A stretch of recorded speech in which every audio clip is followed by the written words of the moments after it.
नमस्कार दोस्तों, कैसे हैं आप सभी। स्वागत है आप सभी का सनातन बेला चैनल में। इस वीडियो में हम आपको बताएंगे कुछ ऐसे चमत्कारी पेड़ पौधे जिनसे आपको लाभ ही लाभ प्राप्त होता है। अगर आप इस वीडियो को अंत तक देख लेते हो तो दोस्तों, यह वीडियो आपकी जन्म जन्मांतर की गरीबी को क्षण भर में ही समाप्त कर सकता है और आपको एक धनवान व्यक्ति बन सकता है। इसलिए आपसे अनुरोध है कि इस वीडियो को पूरा ही देखें, जिससे सभी प्रकार की ज्ञानवर्धक जानकारी आपको फ्री माध्यम से प्राप्त हो सके। दोस्तों, दम है तो नवरात्र के किसी भी दिन इस पौधे को जड़ सहित उखाड़ करके ले आना। अब के तत्काल गरीबी मिट जाएंगे। नवरात्रि के पूरे समय को चैतन्य अवस्था कहा जाता है। नवरात्रि के पूरे समय को जागृत अवस्था कहा जाता है। इस समय नवदुर्गा पूर्ण रूप से अपनी शक्ति के साथ जागृत अवस्था में होती है और नवदुर्गा माता हमारे पृथ्वी लोक पर किस धारा पर पूर्ण रूप में आती। इसलिए मां दुर्गा के आने के कारण 9 दिनों तक हर प्रकार के पेड़ पौधे जीव जंतु में जागृत अवस्था होने के कारण, अर्थात माता के आने के कारण यह सब जागृत अवस्था में हो जाती, चैतन्य हो जाती है और यह अपना प्रभा जितने भी पेड़ पौधे हैं, जड़ी बूटी हैं, ये तत्काल दिखाते हैं। पेड़ पौधे में ऊर्जा होती है, इसलिए पेड़ पौधे हमारे लिए परम पूजनीय है। हम हमारे हिंदू धर्म में हम पेड़ पौधे की पूजा करते हैं। जैसे कि आपने देखा होगा, जो माता बहनें होती है वट सावित्री की व्रत रखते हैं और पीपल की पूजा करते हैं, बरगद की पूजा करते हैं। अब बरगद की पूजा क्यों करते हैं? क्योंकि हमारे पुराणों में पेड़ पौधे को अध्यात्म की देवता कहते हैं और ऐसा माना जाता है कि पेड़ पौधा में प्रत्येक देवी देवता का वास होता है एवं हम पर उनकी विशेष रूप से ही कृपा हो है। दोस्तों, इसलिए आपको हम बता दें कि जितने भी पेड़ पौधे होते हैं उसमें कोई ना कोई देवी देवता अवश्य ही वास करता है। और आप अगर नवरात्रि के टाइम पर इन फिर पौधों को अपने घर में ले आती हो या अपने घर में लाकर उनकी पूजा कर देती हो तो मनकर चलिए, आपके जीवन से कष्ट, दरिद्रता या जो भी कोई समस्या है वह पूर्ण रूप से समाप्त हो जाती है और आपके जीवन में खुशियां ही खुशियां आ जाती हैं। चलिए दोस्तों, आगे हम आपको विस्तार से सभी जानकारी को बताते हुए चलेंगे, जिससे कि आपके जीवन में धन दौलत की कभी कमी ना हो। और जो पेड़ पौधे होते हैं यह बहुत ही चमत्कारी एवं हमें लाभदायक ही होती है। पौधा लगाने से दुख और दरिद्रता का नाश होता है। साथ यह नहीं आती, इस स्थान पर हमेशा निवास करती है। तो आइए जानते हैं कि कौन कौन से हैं जो हमारे जीवन में इतना बड़ा बदलाव ला सके। पेड़ पौधे भी हैं और इन 9 दिनों में इनमें से कुछ पौधों को घर में या घर की सीमा में अवश्य ही लगाना चाहिए। नवरात्रि के 9 दिनों में इन पौधों को लगाने से मां दुर्गा अत्यंत पसंद होती है। दोस्तों, नवरात्रि के समय चैतन्य अवस्था में रहने वाले इन पेड़ पौधों को प्राचीन हिंदू धर्मशास्त्रों में अत्यंत ही शुभ बताया गया है और नवरात्रि में इन पौधों को लगाने से इनका शुभ प्रभाव कई हजार गुना तक बढ़ जाता है। नवरात्रि में मां दुर्गा के भक्त न दिनों तक रात्रि को शक्ति का पार्वती माना जाता है। ऐसे में इस बात के प्रबल संकेत मिल रहे हैं कि इस वर्ष शुक्ला समृद्धि में अत्यंत वृद्धि भी होने वाली है और साथ ही यह कौन नहीं चाहता कि माता रानी हमारे घर में पधारे और हमको आशीर्वाद दे। इसलिए माता रानी से आशीर्वाद प्राप्त करने के लिए चित्र नवरात्रि के 9 दिनों में यह हरे भरे पौधे अपने घर में अवश्य लगे, क्योंकि मन को यह पौधे अत्यंत प्रिय हैं। इन पौधों को बहुत अधिक चमत्कारी भी बताया गया है। जिस स्थान पर होते हैं वहां दुख, दरिद्रता, महालक्ष्मी इस स्थान पर हमेशा निवास करती है। सकारात्मक ऊर्जा से आपके आसपास का वातावरण और पवित्र बनता है। और आज हम आपको ऐसे ही 7 पेड़ पौधों के बारे में बताएंगे। तो नवरात्रि के पवित्र महीने में आपको अपने घर में या घर के आसपास अवश्य ही लगाने चाहिए, जिससे कि माता रानी की कृपा आपको हमेशा प्राप्त होती रहे। नवरात्रि के 9 दिन और उसके बाद भी इन पौधों की अच्छे से देखभाल करें और रोज इनको जल देकर प्रणाम करें। इन पौधों के बढ़ने के साथ साथ ही आपके परिवार की भी उन्नति और प्रगति बढ़ती चली जाएगी। साथ धर्म में भी वृद्धि होगी। जैसे जैसे यह पेड़ पौधे बड़े होते जाएंगे वैसे वैसे ही आपके जीवन में शुक्र समृद्धि में वृद्धि होती चली जाएगी। अगर आपके पास अधिक जगह नहीं है तो आप इन पौधों में से कम एक पौधा अपने घर में या अपने घर की सीमा पर अवश्य लगे। ऐसा करने पर आपको माता रानी की कृपा से सुख एवं समृद्धि अवश्य प्राप्त होगी, जो नवरात्रि में हमें अपने घर में लगाने चाहिए। उनमें से सबसे पहला पौधा है हरि सिंगर का पौधा, यानी कि पैजा का पौधा। दोस्तों, शिव महापुराण की कथा कहती है कि इस पौधे की उत्पत्ति समुद्र मंथन के दौरान हुई थी। मां दुर्गा को पारिजात के फूल अत्यंत प्रिय है। भगवान शिव को प्रसन्न करने के यह पारिजात का पौधा स्वर्गलोक से स्वयं धरती पर आया था, इसलिए मां दुर्गा को पारिजात के फूल अत्यंत प्रिय है। आप भी नवरात्रि में पारिजात के पौधे को अपने घर में अवश्य लगे, जिससे माता रानी प्रसन्न होकर आपके घर पधार करें, आपके आशीर्वाद प्रदान करें। दूसरा है लाल गुलाब का पौधा। दोस्तों, लाल गुलाब का पौधा माता दुर्गा को अत्यंत प्रिय है। अत्यंत प्रिय है मां दुर्गा को लाल गुलाब का फूल रोज अर्पित करने से मां हमारे सभी मानों का महत्व करती है। लाल गुलाब का फूल मां दुर्गा के क्रोध को शांत करता है। यदि आपकी किसी भूल से मां दुर्गा रुष्ट हो जाए तो एक लाल गुलाब का फूलों से मां दुर्गा रुष्ट हो जाए तो एक लाल गुलाब का फूल मां के क्रोध को शांत कर देता है। इसलिए नवरात्रि में आप अपने घर में गुलाब का पौधा अवश्य लगे। साथ ही नवरात्रि में लाल गुलाब का फूल मां दुर्गा के चरणों में अवश्य अर्पित करें।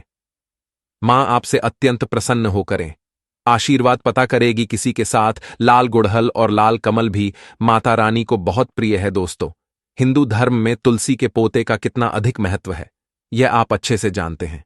बाकी पौधे घर में हो या ना हो वह चलेगा, घर की हर प्रकार के संकट सुरक्षा करता है। कहा जाता है कि जिस घर में तुलसी के पौधे की नित्य पूजा की जाती है, उसे घर के व्यक्ति मृत्यु के बाद कभी भी प्रेत योनि में नहीं जाते। उसे घर में निवास करने वालों को कभी भी नरक में नहीं जाना पड़ता।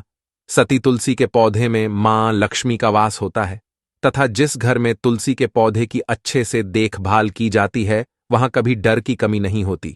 इसलिए नवरात्रि में तुलसी का पौधा अवश्य लगे। यह पौधा घर को शुद्ध व पवित्र बनता है, नकारात्मक ऊर्जा को दूर करता है, जिसे माता रानी प्रसन्न होकर के आप धर्म प्रवेश करेगी और आप सभी को आशीर्वाद प्रदान करेगी। दोस्तों, चौथ तो है, वह है नींबू का पौधा।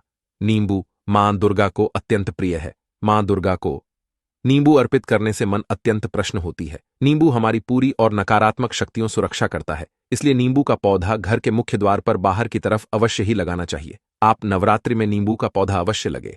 आपको माता रानी की कृपा आवश्यक होगी और आपका घर और घर के सदस्य नकारात्मक ऊर्जा से बचे रहेंगे। नंबर 5 पर है शम का पौधा। दोस्तों, वास्तुशास्त्र के अनुसार सभी का पौधा मां दुर्गा को अत्यंत प्रिय है, क्योंकि माता काली शनिदेव की आराध्य देवी है और महादेव शनिदेव की आराध्य देव है। शम के पौधे को नवरात्रि में लगाकर नियमित रूप से इसकी पूजा की जाए और प्रतिदिन इसके पास सरसों या फिर तिल के तेल का दीपक जलाया जाए तो शनिदोष एवं वास्तु दोष बहुत जल्दी दूर हो जाता है। साथ ही कर्ज से मुक्ति भी मिल जाती है और कार्यक्षेत्र में चल रही बात आएगी नकारात्मक प्रभाव को दूर करता है। ऐसे में आपके घर पर किसी भी प्रभाव नहीं हो सकता। पूरी आत्माओं का साया बहुत बढ़ाए सब दूर हो जाती है। दुश्मन कोर्ट कचहरी से परेशान व्यक्ति को शमी के पौधे की पूजा अवश्य करनी चाहिए। ऐसा करने पर दुश्मनों के साथ साथ कोर्ट कचहरी के मामलों में नहीं विजय प्राप्त होती है। यहां मैं आपको एक बात और बता दूं कि शमी का पौधा, दोस्तों, महादेव को बेलपत्र अत्यंत प्रिय। माता पार्वती भगवान शिव की बेलपत्र से रोज पूजा करती है। कहा जाता है कि बेलपत्र उत्पत्ति मां पार्वती के आंसुओं से हुई है। इसलिए यह भी कहा जाता है कि जहां पर बेलपत्र का वर्ष होता है वहां पार्वती और शिव अदृश्य रूप में निवास करते हैं और वह स्थान काशी तीर्थ के जितना पवित्र माना जाता है। इसलिए नवरात्रि में बेलपत्र का पौधा अपने आंगन में अवश्य यह लगे। मां की कृपा आपको अवश्य प्राप्त होगी। जैसे जैसे यह पेड़ पौधे बड़े होते जाएंगे, वैसे वैसे आपके जीवन में धन और ईश्वर की वृद्धि होती चली जाएगी। दोस्तों, अब अंत में 7 नंबर पर है केले का पेड़। दोस्तों, केले के पेड़ में विष्णु भगवान का वास होता है तथा केले का पेड़ जिस घर में होता है उसे घर में कभी अकाल मृत्यु नहीं होती। यदि आप नवरात्रि में केले का पेड़ अपने घर के सामने लगते हैं तो मन आपसे बहुत प्रसन्न होती है। मां दुर्गा को केले के पेट में प्रसाद चढ़ाना चाहिए, जिससे मन संतुष्ट होती है और मनुष्य को नवरात्रि में मनोबान क्षेत्रफल की प्राप्ति होती है। दोस्तों, आपको बता दें कि अब हम आपको एक ऐसी जानकारी और बताना चाहेंगे जिससे आपका जीवन इस तरह बदल सकता है। जिस तरह से आपने कभी जीवन में भी नहीं सोचा होगा। क्योंकि दोस्तों, यह तरीका इतना कारगर है कि जो इस तरीके को नवरात्रि पर यानी कि चैत्र नवरात्रि पर कर लेता है, उसकी जीवन में कभी कोई दुख, समस्या या पीड़ा नहीं आती। इसके लिए आपको एक छोटा सा कार्य और कर लेना है। अगर आप इन पौधों को आप अपने घर पर नहीं ला सकते हो, तो आप एक काम अवश्य करें, जिससे आपके घर पर मां लक्ष्मी की असीम कृपा होती है एवं मां दुर्गा की भी विशेष रूप से आप पर कड़ होती है। अगर आपके पेड़ पौधों को अपने घर नहीं लेकर आ पाए, जैसे कि पीपल का पेड़ हो गया, इस पर आप इसे अपने घर पर तो अवश्य ही ज्यादातर नहीं लगा सकती। अगर आपका बड़ा आंगन है तो आप अवश्य लगा सकते हैं, पर अगर आपका घर ही छोटा है तो इस पेड़ को आप नहीं लगा सकते। तो ऐसे में आप चुप नवरात्रि की दिन होती है, यानी कि जो चैत्र नवरात्रि के दिन होती है, इसी टाइम पर आपको 3 दिन लगातार जो पीपल का वृक्ष होता है उसे पर आपको एक लोटा गंगा जल सुबह के 6 आपको चढ़ा देना। ऐसा माना जाता है कि जो चैत्र नवरात्रि में ऐसा करता है, उसे मनोवांछित फल की प्राप्ति होती है एवं उसे धन दौलत की कभी कोई कमी नहीं होती। दोस्तों, आपको बता दो, जो जानकारी हम बता रहे हैं बाय प्रमाणित जानकारी है, क्योंकि ऐसे उपायों को, जो उपाय हम आपको बता रहे हैं, ऐसे उपाय हर एक व्यक्ति ने किए हैं और उनसे उन्हें लाभ ही लाभ हुआ है। इसलिए आपको भी हम यह उपाय बता रहे हैं, जिससे कि आप इस उपाय को करके लाभ ही लाभ प्राप्त कर सके, साथ में आप अपने जीवन को आति लाभ ही लाभ प्रदान कर सके। दोस्तों, एक उपाय हम आपको और बता दें। दोस्तों, पहले एक बात और बता दें कि जो हमने आपको उपाय बताया है, इसे आप मनोरंजन कल की प्राप्ति करते हैं। और जब आप पीपल पर जल चढ़ा रहे होते हैं, जब आप अभी किसी भी मनोकामना को मांगती है, तो वह तुरंत ही 1 से 2 दिन में पूर्ण हो जाती है। चाहे वह आपकी कितनी भी बड़ी मनोकामना हो, इच्छा हो, जो आपकी हर एक इच्छा अवश्य ही पूर्ण हो जाती है। दोस्तों, अब हम आपको एक और चैत्र नवरात्रि में किए जाने वाला महा उपाय और बताने जा रहे हैं। वह तुलसी से रिलेटेड है। अगर आपके घर में तुलसी का पौधा है, तो आप एक काम जरूर करें। आप 3 दिन तक लगातार तुलसी का एक पत्ता तोड़े और जय श्री कृष्ण का नाम लेकर ही तोड़े, क्योंकि ऐसा माना जाता है कि किसी भी वृक्ष का हमें पत्ता तोड़ने से पहले या डाली टूटने से पहले जय श्री कृष्ण का जाप अवश्य ही करना चाहिए। क्योंकि अगर हम ऐसा नहीं करते हैं तो हमें पाप लगता है, क्योंकि हर एक पेड़ पौधे में भगवान किसी न किसी रूप में अवश्य ही पास करते हैं। इसीलिए हमें जय श्री कृष्ण का जाप करके ही पेट टहनी को तोड़ना चाहिए, क्योंकि इससे हमें फिर कोई पाप नहीं लगता। दोस्तों, आपको बता दें कि जो तुलसी का पत्ता होता है, इसमें मां लक्ष्मी का वास होता है एवं प्रत्येक देवी देवता का वास होता है।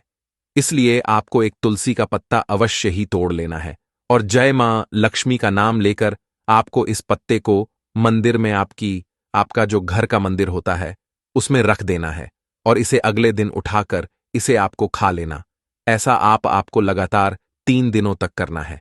ऐसा माना जाता है कि जो व्यक्ति इस उपाय को करता है, उसकी घर में कभी धन दौलत की कोई कमी नहीं होती, साथ में उसके जीवन में हमेशा धन की वृद्धि होती है एवं उसकी प्रत्येक मनोकामना अवश्य ही पूर्ण होती है।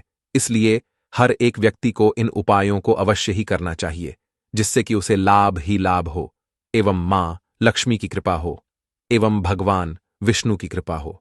दोस्तों, वीडियो आपको कैसी लगी कमेंट करके जरूर बताएं। साथ में अब तक आपने महायुद्ध टीवी चैनल को सब्सक्राइब ना किया हो तो जरूर कर ले, क्योंकि इतनी ज्ञानवर्धक जानकारी आपके पूरे है।